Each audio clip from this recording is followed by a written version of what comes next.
السلام عليكم ورحمة الله وبركاته. إن الحمد لله نحمده ونستعينه ونستغفره ونعوذ بالله من شرور أنفسنا ومن سيئات أعمالنا. من يهده الله فلا مضل له ومن يضلله فلا هادي له.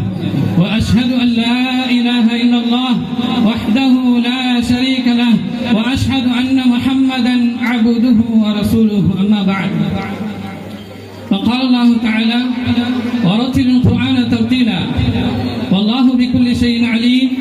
الذين آمنوا وتطمئن قلوبهم بذكر الله ألا بذكر الله تطمئن القلوب.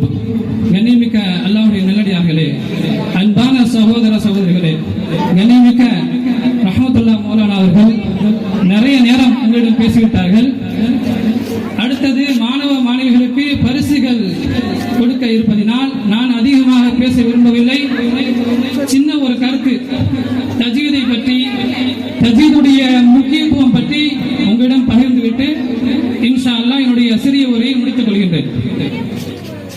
கண்ணியமிக்கவர்களே, நான் ஒரு கேள்வி கேட்கிறேன், பதில் சொல்லுங்க.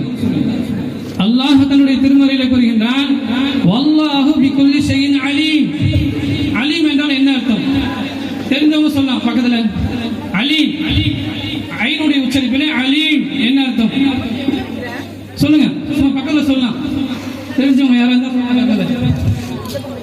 அலீம் யாவையும் மிக அறிந்தவன். அல்லாஹ்வுடைய திருநாமங்களில் ஒன்று அலீம், மிக அறிந்தவன், யாவையும் அறிந்தவன் என்று சொல்வார்கள். அதே போல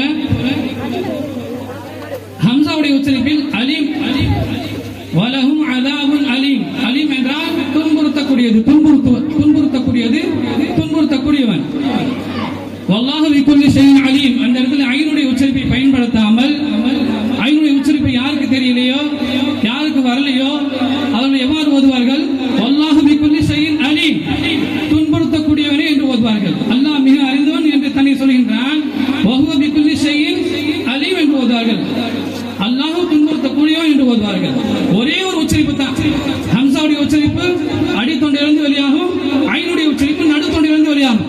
ஒரு உச்சரிப்பு இன்னொரு உச்சரிப்பு மாறுபடும் போது குர்ஆனுடைய பொருளாக்கம், தமிழாக்கம் எல்லாம் மாறுபட்டு வருகிறது, எல்லாம் மாறுபட்டு வருகிறது. நாம் எவ்வளவுதான் அந்த குர்ஆனை நாம் உச்சரிப்பு இல்லாமல், தஜ்வீத் இல்லாமல் ஓதி வந்தால் ஒரு உச்சரிப்புக்கு அல்லாஹ் 10 நன்மை தருகின்றான். அந்த நன்மை தருவானா தரமாட்டான் என்ற கேள்விக்குறி. அது அல்லாஹ்வுடைய அருள் இருந்தால் தான் கிடைக்கும். என்னைமிக்கவர்கள் எதற்காக சொல்கின்றேன்?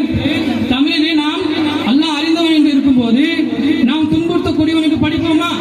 தர்ஜுமாவில் வருகின்றது அலீம் என்று வருகின்றது, அல்லாஹ் மிக அறிந்தவன் என்று வருகின்றது.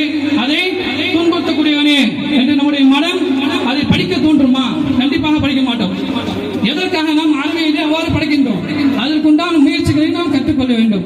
என்னிருக்கவர்களே, அல்லாஹ் உங்களுக்கும் எனக்கும் நம்முடைய கண்மணி மாணவ மாணவிகளுக்கும் உச்சரிப்பு தஜ்வீதுடன், மஹ்ரஜுடன் ஓதுவதற்கு அல்லாஹ் அருள் புரிய வேண்டும். வாஹிர் தஅவானா அல்ஹம்துலில்லாஹி ரப்பில் ஆலமீன். அஸ்ஸலாமு அலைக்கும் வரஹ்மத்துல்லாஹி வபரகாத்துஹு. அல்ஹம்துலில்லாஹ். அதைத் தொடர்ந்து பரிசளிப்பு விழா இப்பொழுது நடைபெற இருக்கிறது.